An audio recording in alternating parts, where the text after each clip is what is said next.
Alright guys, welcome back to the channel. I'm gonna be meeting up with the boys in a few days.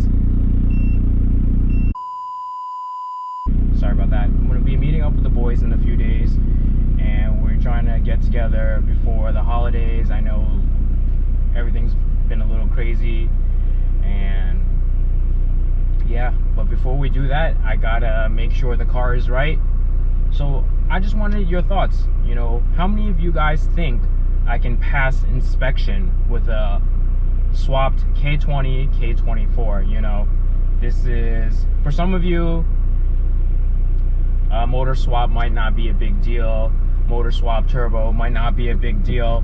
But I know some of you out there are probably wondering if a motor swap would cause you to fail inspection. So today I'm gonna head out and, crossing my fingers, wish me luck. 3 hours later.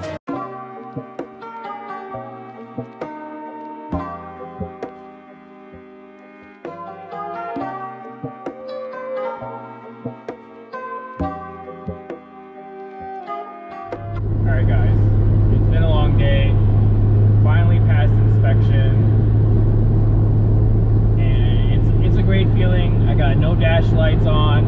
I got an aftermarket steering wheel. I got my airbag working. Car's passed inspection. No check engine lights. So this is a good milestone, because if you guys have been following the build, I have a K20, K24 swap. The bottom end is from a 2006 K24 E2, and the top end is a 04 RSX Type S head, K20 A2 head. This is a great milestone because this is the second year the car has passed inspection without any problems. This also lets me know that I'm going to be able to move forward with the build, rebuild the transmission, turbocharge it, and the setup should be okay, and the car should be street legal. There's a lot of car builders out there that do complete swaps, like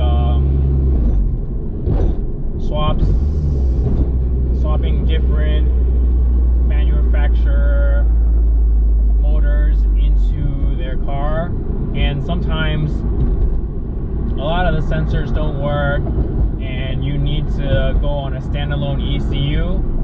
The problem with the standalone ECU is that once you do that, your car is not street legal. You can't register the car. You can't pass inspection. And I don't want to spend all that money into building a car and then have the car not be street legal. I need to have a street legal car, or else it's kind of pointless to build it if it's not street legal. I don't know what your guys' thoughts are on that, but street legal for me is the way to do it.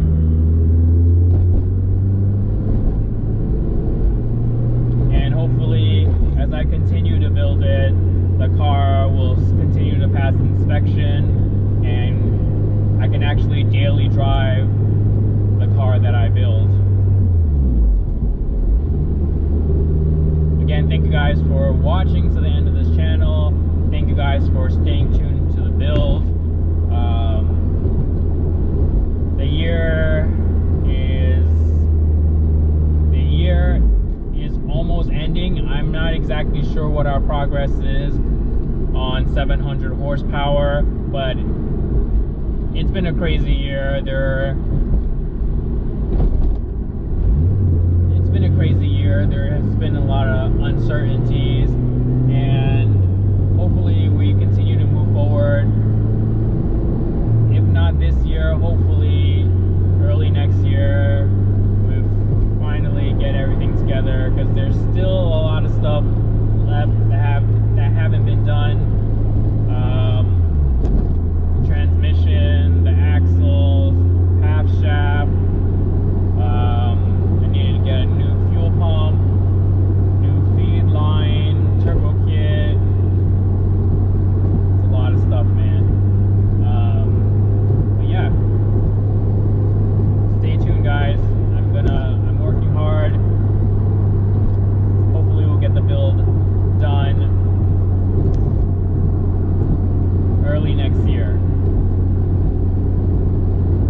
guys again. Don't forget to like, comment, and subscribe.